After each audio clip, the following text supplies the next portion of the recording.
രാജ്യത്ത് ഒരു തെരഞ്ഞെടുപ്പ് കമ്മീഷനുണ്ട്. രാജാവിനേക്കാൾ വലിയ രാജഭക്തരാണ് അവിടെ ഇരിക്കുന്നത്. മോദിയെ വെള്ളം പൂശുക എന്നതാണ് അവരുടെ പ്രധാന ജോലി.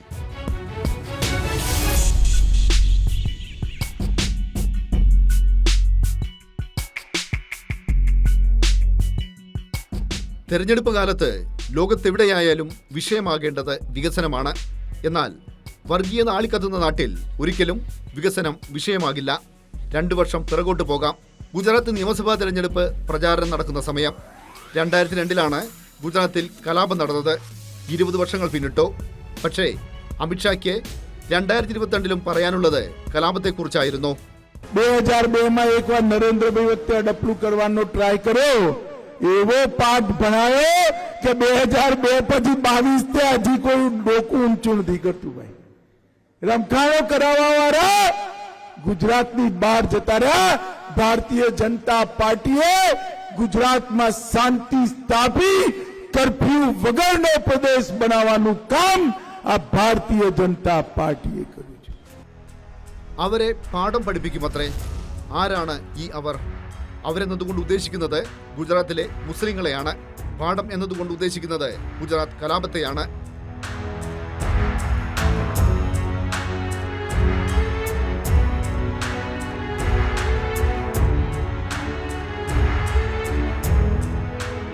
മതം, ദൈവം, വർഗീയത ഇവയൊന്നും തെരഞ്ഞെടുപ്പിൽ പ്രചാരണ വിഷയങ്ങളാക്കരുത്.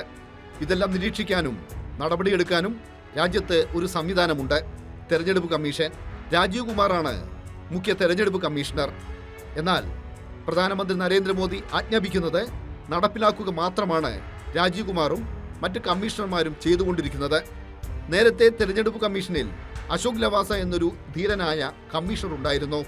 2018 ലോക്സഭാ തെരഞ്ഞെടുപ്പ് പ്രചാരണ സമയത്ത് പ്രധാനമന്ത്രി നരേന്ദ്രമോദി വർഗീയ പ്രചാരണം നടത്തിയപ്പോൾ നടപടിയെടുക്കണമെന്ന് ലവാസ ആവശ്യപ്പെട്ടു. കമ്മീഷനിലെ 2 അംഗങ്ങൾ വിയോജിച്ചതിനാൽ മോദിക്കെതിരെ നടപടി ഉണ്ടായില്ല. പിന്നീട് നടന്നത് അശോക് ലവാസയ്ക്കെതിരെ ക്രൂരമായ വേട്ടയാടലുകളായിരുന്നു. ഭാര്യയ്ക്കെതിരെ ആദായ നികുതി വകുപ്പിന്റെ അന്വേഷണം. വിദേശ നാണ്യ വിനിമയ ചട്ടം ലംഘിച്ചു എന്ന് പറഞ്ഞ് മകനെതിരെ നടപടി. സ്റ്റാമ്പ് ഡ്യൂട്ടി തട്ടിപ്പെന്ന പേരിൽ സഹോദരിക്കെതിരെ നടപടി. ഗത്യന്തരമില്ലാതെ അശോക് ലവാസ കമ്മീഷനിൽ നിന്ന് രാജിവെച്ചു. അശോക് ലവാസ കുറെ കാലം പെഗാസസ് ചാര സോഫ്റ്റ്വെയറിന്റെ നിരീക്ഷണത്തിലായിരുന്നു. BJPയുടെ വർഗീയ രാഷ്ട്രീയത്തിനെതിരെ ചെറുവിരൽ അനക്കിയാൽ ലവാസയുടെ ഗതി വരുമോ എന്ന് എല്ലാ ഉദ്യോഗസ്ഥർക്കും ഭയമാണ്. കറകളഞ്ഞ വർഗീയ പ്രചാരണം നടത്താൻ ഇതെല്ലാം BJPക്ക് ഊർജം പകരുന്നു.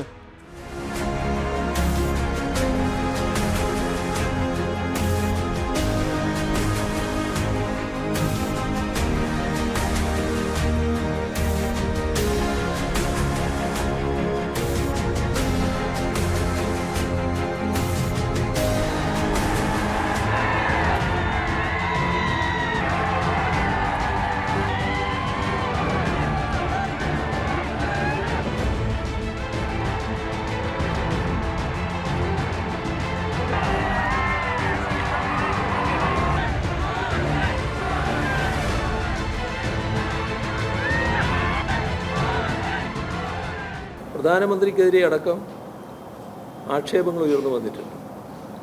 ആ ഘട്ടത്തിൽ ഒന്നിൽ പോലും തെരഞ്ഞെടുപ്പ് കമ്മീഷൻ ഇടപെട്ട് തെരഞ്ഞെടുപ്പ് കമ്മീഷൻ്റെ നിഷ്പക്ഷത വ്യക്തമാക്കുന്ന നിലപാട് സ്വീകരിച്ച അനുഭവം രാജ്യത്തിനില്ല. ഇപ്പോൾ പച്ചയായി തന്നെ തെരഞ്ഞെടുപ്പ് രംഗത്ത് പറയാൻ പാടില്ലാത്ത രീതിയിൽ ഒരു പ്രത്യേക മതവിഭാഗത്തെ കുറ്റപ്പെടുത്തുകയും പ്രത്യേക വിഭാഗത്തിൻ്റെ വികാരം കുത്തിയിളക്കത്തക്ക രീതിയിൽ വർഗീയ പ്രചരണം നടത്തുകയും ചെയ്തിരിക്കുന്നു. അങ്ങനെ നടത്തിയത് പ്രധാനമന്ത്രിയാണ്.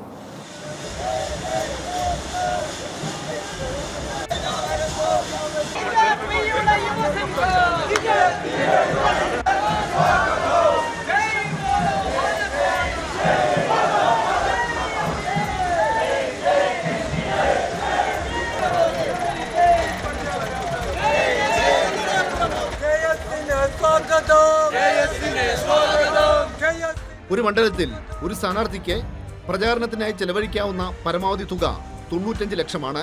എന്നാൽ വൻതോതിലാണ് കള്ളപ്പണം ഒഴുകുന്നത്.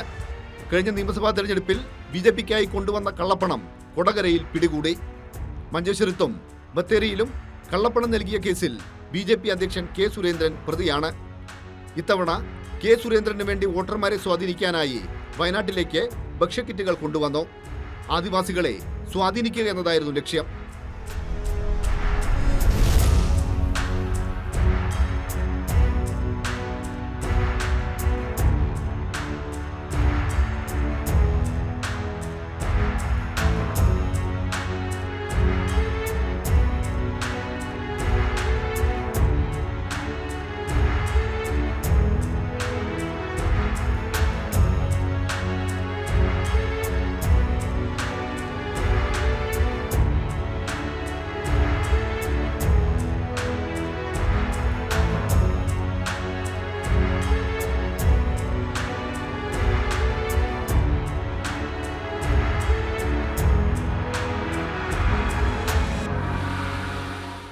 BJP ഉത്തരേന്ത്യയിൽ പരീക്ഷിച്ച പല കാര്യങ്ങളും ഇവിടെയും പരീക്ഷിച്ചുകൊണ്ടിരിക്കുകയാണ്. അത് സുൽത്താൻ ബത്തേരിയുടെ പേര് മാറ്റുന്നത് ഉൾപ്പെടെയുള്ള കാര്യങ്ങൾ. അത് ഇപ്പോൾ ഈ കിറ്റ് കൊടുക്കുക അല്ലെങ്കിൽ ഇത്തരത്തിൽ സാധനങ്ങൾ കൊടുത്ത് സ്വാധീനിക്കുക വോട്ടർമാരെ എന്നുള്ളത്, പ്രത്യേകിച്ച് വീക്കർ സെക്ഷനിൽപ്പെട്ടവരെ സ്വാധീനിക്കുക എന്നുള്ളത്, അത് വടക്കേന്ത്യയിൽ പരീക്ഷിച്ച് പലയിടത്തും അവർ വിജയിക്കുന്ന ഒരു സംഭവം തന്നെയാണ്.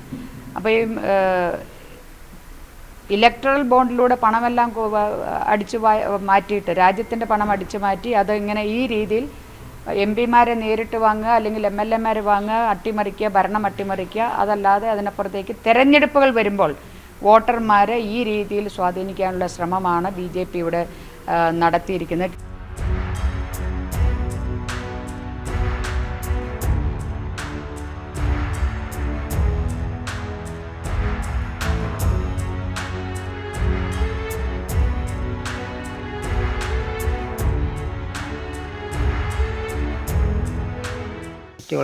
മറ്റേ ജോണേട്ടൻ, പിന്നെ സുരേഷ്, പിന്നെ കുറച്ച് 3-4 ആൾ വേറെ ഉണ്ടായിരുന്നു, അതെനിക്കറിയില്ല. BJP-കാരാണോ? BJP-കാരാണ്. എന്ത് പറഞ്ഞിട്ടാണ് അവർ ഇത് കൊണ്ടുവന്നത്? അവർക്ക് വോട്ട് കൊടുക്കണമെന്ന് പറഞ്ഞിട്ടാണ് ഇവിടെ എല്ലാം കിറ്റ് വിതരണം ചെയ്ത്. ഇവിടെ എത്ര വീടുകളുണ്ട്? ഇവിടെ 7 വീട് മാത്രമേ. ഇവിടെ എല്ലാവർക്കും കിറ്റ്? എല്ലാവരും കൊടുത്തു. എന്തൊക്കെയാ അവർ വന്നിട്ട് പറയണേ? അവർക്ക് വോട്ട് കൊടുക്കണമെന്ന് മാത്രമേ പറഞ്ഞുള്ളൂ, വേറെ ഒന്നും പറഞ്ഞില്ല. ഈ പണം നൽകുന്നുണ്ടോ? പണം ഒരു 15 രൂപ പൈസ ഉണ്ട്. പൈസ തന്നോ? എത്ര രൂപ? അത് 200 രൂപ. എല്ലാവർക്കും കൊടുക്കും? എല്ലാവർക്കും ഒന്നുമില്ല, അതെനിക്ക് മാത്രം തന്നെ.